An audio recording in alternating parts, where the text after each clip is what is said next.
of the issues that I want to address right off the bat is that an awful lot of people in the charitable sector and the not-for-profit sector believe or understand that the responsibilities of boards are somehow different. In actual fact, they are not. They're exactly the same. The roles, responsibilities, accountabilities, legal requirements are all the same. Clearly, there's more complexity in some cases because the mission is a little harder to understand, get your head around. We've got a double line or double bottom line, whereas in the corporate sector there's only one. So there's more complexity here. But I do want to start out by saying that the requirements are the same.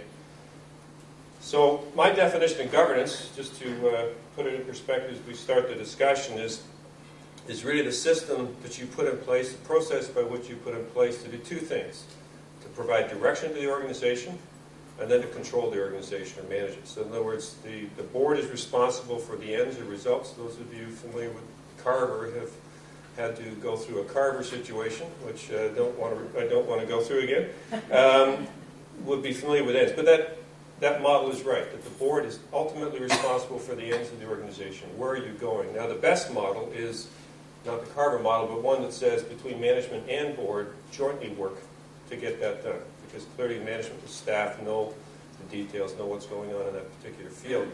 Together with the board, work on that. But the board is ultimately accountable for that. And then the control is the means by which you get that done, and to make sure that the organization is moving in the right direction. There's a number of different ways to get that done, and we'll talk about some of them today. And another way to look at it is that the governance originally comes from a Greek word which is to provide direction, not implementation. Now, the only time that would differ in the case of a charity or a not-for-profit is where you have no staff, where the board or the volunteers are the people actually working it. But even in those situations, best practice says we put on a different hat when we're around the table when we're working as a board versus when we're working as doing the hands-on work of the organization. Those of us who worked in charities know that there are instances where I will go out do I call it my grassroots work as a volunteer in an organization, where it's at a food bank, something like that. I'm working with the team, just getting the cans all lined up and sorted out, and so that someone has to give me direction on how to do that. Versus when I'm sitting as a board member of that organization. Clearly my roles, responsibilities, how I play that role are different. And it is direction, not implementation. And the other point is there's no one size fits all in terms of what the model can be. However, and we'll go through it today, there are a series of principles, values, sort of some fundamentals that all boards have to have in place. So that's what we'll talk about today. One of the things I do as a volunteer is teach governance to not-for-profits and charities. And one of the surprising things to me is people not understanding their personal wealth is at risk when they sit on a board of a charity, that they're liable. And the liability is not like when we sit on a corporate board where the issue is wealth. I call it a health versus wealth sort of differentiation when you're talking about a charity. The liabilities around health, in terms of if you don't think you as a board or your board is liable, think about the Red Cross and the tainted blood situation. Think about any time you have at-risk children, women, vulnerable adults, vulnerable teenagers, any time where there's issues of security, any time where there's issues of privacy of information, if you deal with case files with that, you have huge liabilities as a board if you do not make sure that the team, the management team, have processes, standards in place to protect all that. If you have not done your due diligence as a board to make sure that those things are done properly, appropriately, follow up on it on a regular basis to make sure they're done, you can be liable. You can lose, if the organization is sued, you have ultimate liability, your home's gone and all your assets are gone. So it has not happened all that often. But as this country becomes more litigious, I would argue that you need to make sure you do your job. This doesn't mean getting D&O insurance, which you may have, because even when you have directors and officers insurance, if you haven't done some of the things I'll talk about in a minute in terms of your basic duties, that insurance is all null and void. You've got to really read the fine print It does not protect you if you do not do your basic duties. It does not protect you if you're being sued by another director, if there's a fight going on within the board of the organization. So there's a whole bunch of things that it doesn't do. And if you don't give them appropriate notice of all your various risks as an organization, they will pull your coverage. I mean, the biggest one that I'm familiar with, directors of Nortel. You remember, this is 4 or 5 years ago, had a huge surprise when Chubb Security pulled their D&O insurance on them because they restated their financial statements. And so those folks were all left, and you can imagine all the different lawsuits that are flying around there. They're all unprotected at this moment because Chubb Security pulled it because they did not provide the right information, financial statements, that were correct. The fact that they had to go back and restate that they pulled their insurance. So it's be really careful about what the liabilities are. And you have a legal duty to protect the assets. And I would argue the biggest issue you have in a charity and a charitable board isn't so much the physical, arguably the financial. To me, it's the reputation. You're protecting the reputation of the organization. Are we doing the things the right way? Are we fundraising the right way? Are we accounting for that? Are we reporting? Do we do the right things that the donors ask us to do? All those things can, if there's any kind of a hiccup in a charity as you go through your life cycle as an organization, can hugely damage the reputation of the organization. And charity can go under very, very fast. Because you're really, when you think about your charity and your organization, you're really operating on a basis of trust with the donors and the stakeholders of the organization. So think about it as a reputational issue. So the duties that I talked about a few minutes ago, that you have to make sure you do follow, the duties of care, loyalty, and obedience. Duty of care is pretty, it's the reasonable person standard to someone with your background and education and experience. Are they doing the right thing? Obviously, people like lawyers, professional accountants, or whatever, held to higher standards than others on boards. Avoiding conflicts. This is always an interesting one. People assume that there's no conflicts on charitable boards. There's just as many issues for conflicts within the charitable board, I would argue, as this corporate board. You have potential suppliers. You may have parents of clients. That potentially is a conflict situation when you get into it. And probably the biggest one we have in the sector, in the charitable sector, is what I would call representative boards. These are boards where you might have 2 seats on the board are going to be voted in by this body. 2 seats are coming from here, 2 seats are there. And you know, at the Directors College and all the training we do around governance, we would argue it's a poor model to have because you're putting those individuals in a very untenable situation, an obvious conflict situation. The best example I had is an individual from a labor union in Hamilton saying he was put onto a certain board to do some things, and when he was there, he suddenly learned that he had his duty, and your duty of loyalty is to that corporation, that charity, and alone, that's it. However, everybody back home in the labor union said, you're there to represent our interests and argue our points and all that sort of stuff, realizing you just put them in a huge conflict situation, so be very careful about that.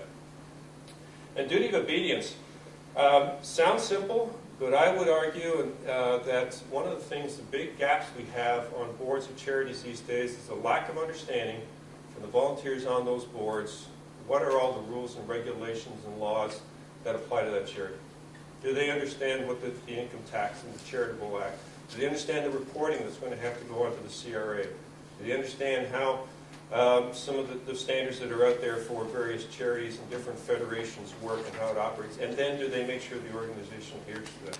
So the key roles of a board, and this, what does it say? It doesn't matter whether you're talking, this is the Royal Bank or this is the women's shelter around the corner. The succession, selection, performance management, compensation of the CEO or exec director. Number one job of the organization. Get the top person in that organization, get that decision and job done right, and the rest flows, in terms of the staff side, flows from that. You help set the strategic direction in terms of, and the best model here is management and staff working together to go through what's going on in the environment. So step one in the process is what's going on in the environment, what are the issues, what are our strengths and weaknesses, debate all that, and then say, you know, we should be heading towards these kinds of things. Management goes off for 2 or 3 months, works through, well, if that's the sort of the game plan overall, then here's all the strategic things, all the action plans and whatever that we need to do, and then takes that back to the board for approval, because they're the folks that can work all that, and the board sort of says, yep, that looks like it's all aligned the way we go. One area that boards sometimes don't get involved in is the whole acquiring or opening of new program areas, or the divesting. And this is, you know, we're not like, this is where it's interesting from the corporate sector. Corporate sector will divest the business unit, divest the plant or whatever, almost too fast. We in our sector just sort of can't get our minds around sometimes closing things. And sometimes that's what we have to do. That's what boards have to make those tough calls. Quite often management will not come to you with those recommendations. This is tough. These are their friends or associates, their clients they've been working with. But sometimes for the organization and the mission, it's right to close this and move on to this and grow this other area. Major financial commitments. A lot of boards don't understand what their role is around fundraising. Quite often we ask the boards to participate in fundraising, but they understand the rules, the principles, the ethics of how the fundraising will happen. And lastly, grant applications. It's been hugely surprising to me, boards not reviewing grant applications, particularly with federal and provincial governments. So the staff and management team will go off and do the grant application. Unbeknownst to the board, written into the grant application and the requirements coming back from the government are whole things, thou shalt, thou must, thou wilt, and so on all the way through, which really bind the organization up. So boards should look at those. And then ongoing monitor of the organization and risk management. Boards now more and more in the charitable sector beginning to realize the importance of good risk management. Going back to my opening comments where the board needs to mitigate risk but also enhance the performance of the organization. Really the first two are all about enhancing the organization performance. You get those right, you really help the organization move ahead. And the boards aren't there just to check, be an audit for what management do. Their job is to really enhance the executive decision making. So those two can help that. The third one is really a mixture of both enhancing and mitigating. Clearly the risk management is about mitigation to make sure that you get that right. And once again, I think the bigger one that people need to focus on as boards and charities is the reputation in terms of all aspects of the organization or reputation. So in simple terms, the purpose of the board and good governance is enhance executive decision making, not do it, enhance it, to help the team. And not be critical, but to be constructively helpful in terms of to expand what the staff is thinking and how they might grow. Not to be provide cheap shots from the sidelines, but to be there encouraging and helping and working on a basis of trust. To provide the stewardship of the organization, both in terms of the resources, the talent, as well as the reputation. And then to help it from downside risk. But there are a number of challenges in doing that, and one of the biggest ones is boards not asking questions. And one of the things that we've drilled into folks at the directors' colleges for corporate boards, but I'll tell you, I'm going to give you a few examples in a minute about charitable sector. Those boards that are up there for those organizations, as people have gone back and do the sort of the analysis on it, just didn't ask questions, didn't ask deep enough questions, didn't probe enough, and so clearly those organizations got themselves into trouble. But it also happens in the charitable sector. We've had issues in the U.S., we've had issues in Canada. Those of us from Toronto reading the Star went through the embarrassment of the Toronto Humane Society. Not all the stories out. Even I sort of followed it and got involved a little bit in it. It's not all out yet. It won't be told as yet, but that's an organization in serious disarray at this point in time. I would argue at some point, someplace there, governance and accountability and standards probably played a role in that. So we're not immune from this, and so we need to make sure we do ask questions. But asking questions is tough. And one of the things I'm going to focus on today is when you're looking for directors, when you're thinking about boards, courage of conviction is one of the major things to play. Are you, or do you have directors who are comfortable being the odd man out, who are comfortable declaring that the emperor's got no clothes? Is the whole management's getting all fired up about something and the rest of the board's jumping on the bandwagon? Do you have the guts to be able to say, whoa, wait a minute now. can we think about this for a little bit, and to provide that kind of sober second thought? Do you have a chair and a CEO who's open to dialogue? Been a part of corporate boards, charitable boards, nonprofit boards, where CEOs and executive directors are not comfortable with a dialogue. They want to tell us how it is and how it should be done and so on. But you need to have some debate. It doesn't need to go on forever, but are you open to contrarian views and to have that? Do you create an environment where everybody can speak openly? If you've got the right directors in terms of their motivation and their understanding the organization, that's what you want. That's what they're there for. It's sometimes difficult, but that's what you need to have. And it is okay to ask detailed questions. Some folks will argue that the boards should be policy boards. We want to be good when we're a policy board. So therefore, all we should ask questions about is about policy. Wrong. You can ask questions about anything as long as it's strategic in nature and you're not trying to impose yourself in the operations. And the best little word to write down is, in the accounting world, there's things called LIFO and FIFO and about inventory management. Well, the word for this is NIFO. Okay? What that stands for is nose in, fingers out. Okay? So you can have your nose into as far into the organization as you want, but you keep your fingers out. But what that does is you can get in there and you can ask questions, you can understand, you can probe for understanding so that you can help think through what are the strategic issues, but you keep your fingers out.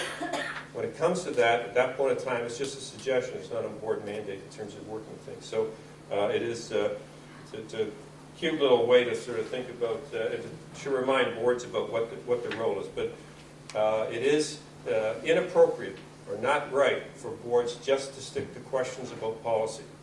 Boards can ask questions about anything. If you go back to those issues we had before, those weren't policy issues.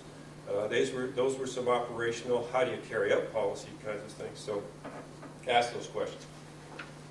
So what are the enemies of board effectiveness? Number one found is lack of time. Individuals not prepared to come to all the meetings, or board meetings not long enough to deal with what the issues are. Lack of information and knowledge.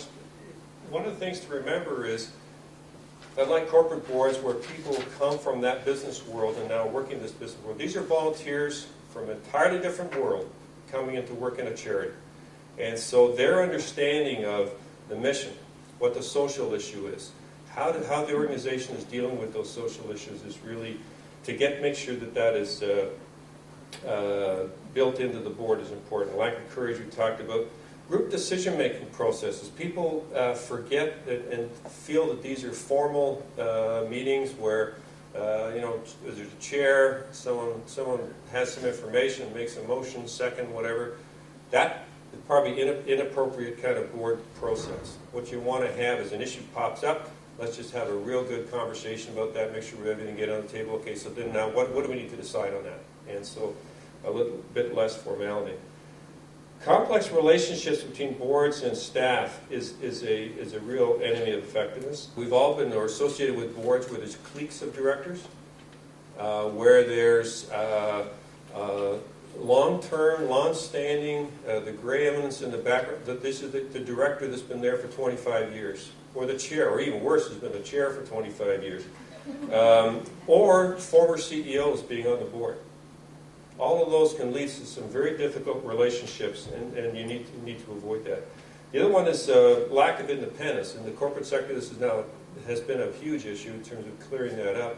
But it is still an issue in the charitable sector in terms of the amount of independence directors have and how allegiance that they owe to the management and staff and who brought them onto the board. So that is a serious issue as well. Structural issues. It's surprising the number of charities that don't have a mandate. Don't have a mandate for the board and a mandate for their CEO. That really clarifies their duties and liabilities. Everybody understands what the role is, but then also what the role of the chair is. Do we all agree on that? What the committee chairs and officers. Huge surprise is the number of directors that have never read the bylaws or the letters patent of the organization, and then when they do, have a huge surprise, or when somebody, whether it's a trustee or the trustee in Ontario or the CRA come and point out where the practices, the structure, or what you're doing don't match that. And so that's a big structural issue. Committee structures, and there's 2 or 3 points here around committee structures.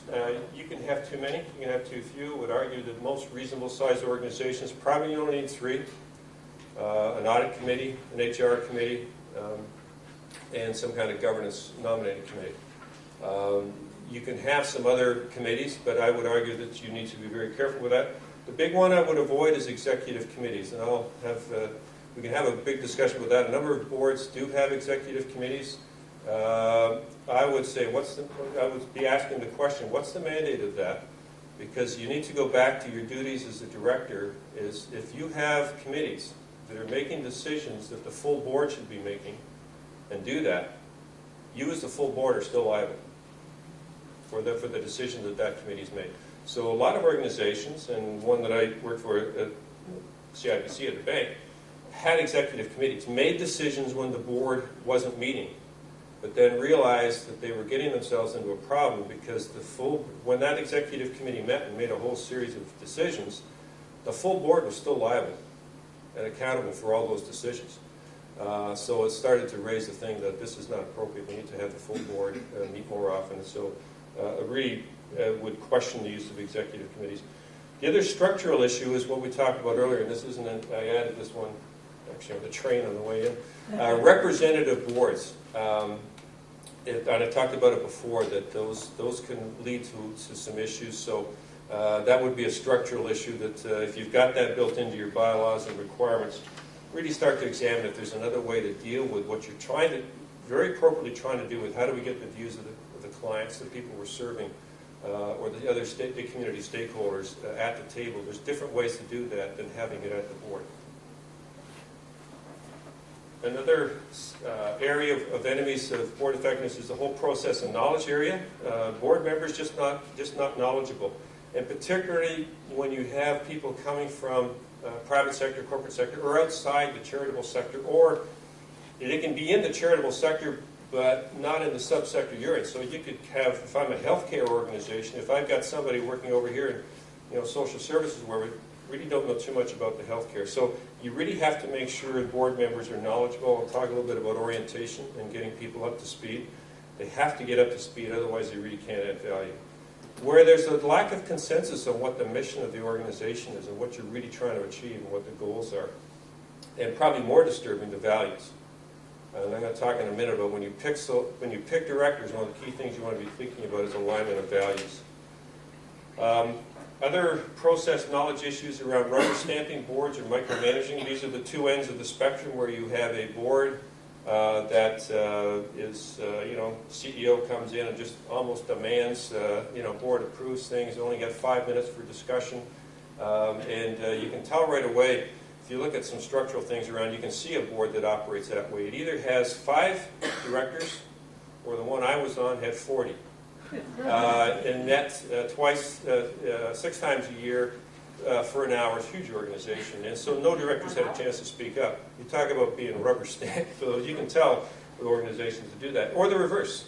The board that's in there, it's got their nose in and their fingers in terms of micromanaging. So those are problems.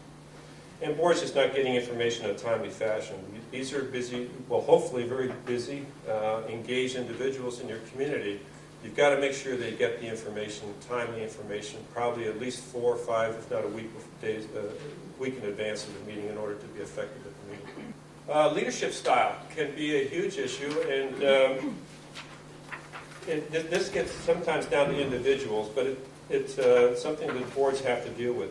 Where you have chairs or committee chairs not clear on their roles, but more problematic is where they're unable or unwilling to really take some leadership position in terms of the process, dealing with individual directors, dealing with tough conversations with directors. Maybe it might be a conversation that a director should be leaving the board, not be reelected. Do they have that courage and conviction to do the right thing for the organization? This is not a paid job, but do they have the willingness to do that? To not resolve those conflicts that are going on. Where there's conflicts going on, there's something going on underneath the radar screen, to get that up on the table, deal with it, resolve it, and move on. Where there's high turnover, whether it's either on the board or the CEO, and I guess the other thing I should have put in there, where there's low turnover. And all too often, the first question I get asked at some of these governance workshops is, how do you get directors off your board? And it happens one of two ways. You either have term limits, which is really the best practice to do. You know, usually it's something like a 3-year term, two terms, and if you're an officer, those years don't count. That's sort of a general sort of comment. But also sometimes there's it just has to be a tough conversation between the chair of a nominating committee and chair of the board and a certain director, and that sometimes doesn't happen. But it's easier to do when you've got those term limits in place.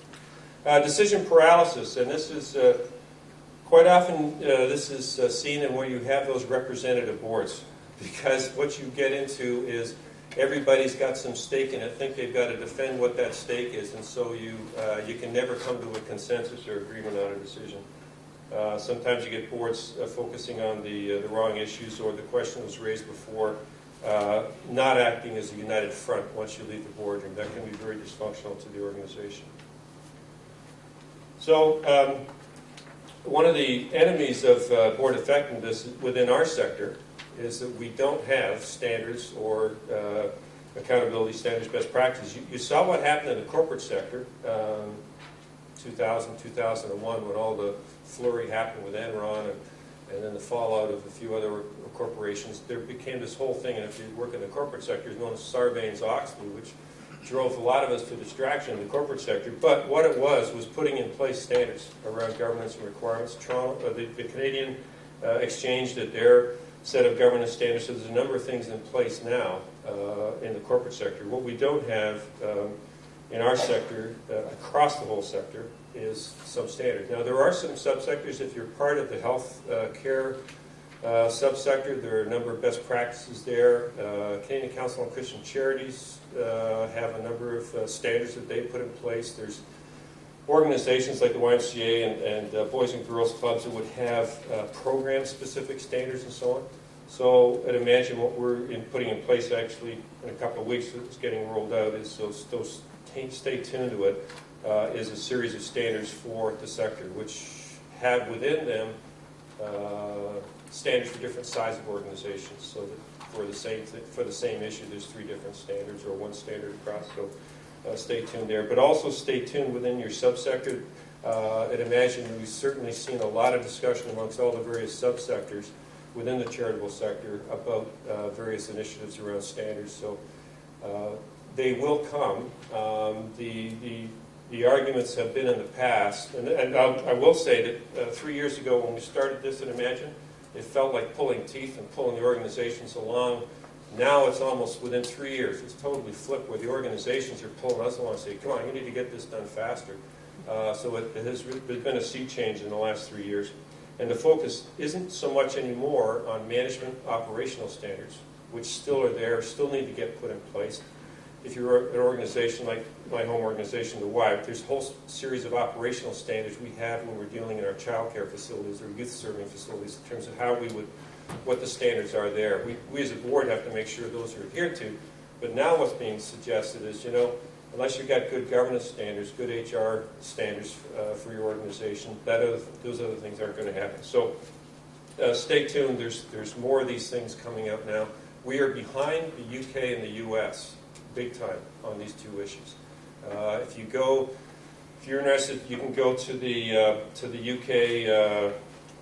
Just put in UK governance charities into Google or whatever, and it'll pop up. And there's a whole series of things happening in the UK. And in the US, if you go to Maryland State and Minnesota, and the Maryland model is about 8 years old now. It's being rolled out right across a number of states now, and it's quite a detailed set of standards. So they're actually, even if you're not interested in any of these ones, are great checklists. It's all the information's there. It's pull them all down. If you're looking at what the checklist should be for your organizations, haul all this stuff off for any of these ones, and just use it as a checklist for your board or organization to go through. They're really great just for that alone.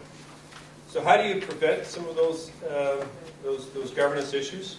Key is recruiting a diverse and talented board, not a board that's just made up of the same individuals, the same kind of thinking. You want some different thinking at the board. You want to get some a different set of skill sets. You want to make sure, typically you got maybe an accountant or two, you got someone with a legal background, you got someone who's actually worked in this area and knows something about the area, someone who knows something about fundraising. I mean, think about what the key things your board's going to be responsible for, make sure they've got that.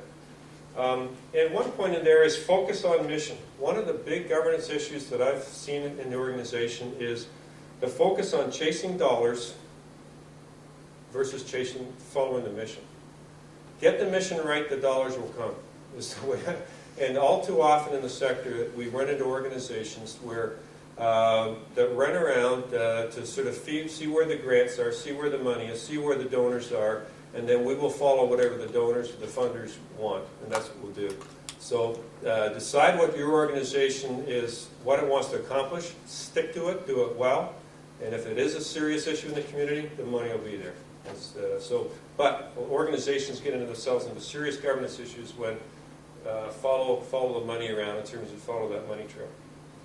And the other one is invest in the organization. We are the greatest moaners about, the funders won't give us this, the funders won't do this for us in terms of whether that's covering overhead or whether it's covering, staff or whatever. Invest, if you're a board member, argue hard to invest in the infrastructure, invest in your people, and invest in things like IT. One of the interesting debates we've got into as we've discussed the standards, accountability standards, is salaries and compensation in the sector. Everybody says, we're really low paid and it's awful and so on. And yet when we talk about, one of the things we should be doing is disclosing maybe the top person's salary, maybe the top 5, so like in the corporate world. And everybody says, but we're so poorly paid. Do you understand the corporate sector when that happened 20 years ago? What it did was drive compensation up, not down. You need to be embarrassed. So a lot of boards and staff are embarrassed about in terms of compensation. Well, if you're embarrassed, do something about it. I've argued a lot in this sector. We have hard-working people, highly skilled people who deal with serious issues in the community. What's wrong with paying them a reasonable salary and a reasonable compensation and security? And so as boards need to be taking that on as an issue to make sure that the organizations are doing the right thing. So what's important, and I'm going to go through a slide on each one of these things, is really making sure you get the right people at the table, got the right thing going on between their ears, making sure you got the right thing going on between the individuals, and they're dealing with some feedback loop in terms of how they're doing. Real simple, but that's it. If you want to get things going, get the right people, make sure they know the right things, and you've got the right climate and dialogue going on the table, and then do some kind of feedback loop as to how to do that. And then lastly, what's coming out now is to make sure you set goals as a board. What we need to do better as a board, not the organization, what we need to do better as a board every year so we're always improving. And then doing some of this benchmarking versus best in class or some of the standards. So haul down any of these standards that are out there. If you want to join some of the standards bodies, go ahead. But at least know what best practices that are out there and where you stack up against it. So in terms of recruiting the right board, make sure they're really clear on what it is your objectives and your mission and your vision is. It's hugely surprising to me. A lot of great volunteers join boards because they kind of like the tagline of the organization and what the organization is, but what does it really do? What are the values? And is there a linkage in terms of the shared values? But the two most important there are the last two, I would argue. What's the individual's motivation to be on the board? Are they there to build their own resume? Are they there to get onto the next board? Are they there to run for political office in your community? Quite often, small communities, that's it. Are they really there because they got a passion about the issue that you're dealing with? And one of the things I talk about to potential board members at places like Board Match and UltraVest, we talk about when you decide you want to volunteer, what you do is you decide what it is you've got some passion about as an individual. Because you're going to be required to put a lot of time, talent, and treasure into this organization and this issue. And if you're not passionate about it, and we can all be passionate about different things. In my case, it's about youth and employment and drug abuse problems. So that's the sort of stuff I get all passionate about. And so then when I have to spend that extra hour or 2 or 3 or 4 a week or a day or whatever doing something, and we'll stay up late or go out at night, I have no problem doing that because I got some passion about doing that. So make sure you've got individuals on your board like that. And lastly, that courage of conviction. Are they individuals who are prepared to state what they think when the rest of the group's going the other way? Because that's when you can really get some value from some of these knowledgeable people. And then to create that environment where that's encouraged. Not that you want to have horrendous debate going all the time, but someone to say, "Oops, stop the train for a sec. You know, there's something you need to think about." Have that debate. 99% of the time, that individual will say, "Okay, great." But there's that 1% where everybody says, "Oh gosh, you're right. You know, we can't go down there." And that's when you add some real value. Orientation of board members. Best practice is you do it well before appointment. You've got your someone who was probably a woman who told me that, in terms of when you're creating a list of who should be on the thing, Oprah has this thing called the green room, which I guess the green room is where you wait before you come on to Oprah, right? She's always talking about, okay. So when you have when you're nominating list, you've got a green room. And best practice I've seen is an evergreen nominating committee having an evergreen green room all the time. They know those 10 or 12 people that are on their list at any point in time. They're thinking about being directors a year, 2, 3 years down the road. They're grooming them. They're bringing them on to various committees. They're bringing them into various fundraising events. They're inviting them to the event where the kids who graduate from your alternate school are finally getting their graduation thing, and there's tears flowing and parents hugging everybody. You talk about getting a volunteer all excited. It's those kinds of things. So you're doing that orientation well before appointment. You're developing a checklist, a binder of materials that they get before they even go to their first board meeting. Orientation is before first board meeting, not at the first board meeting.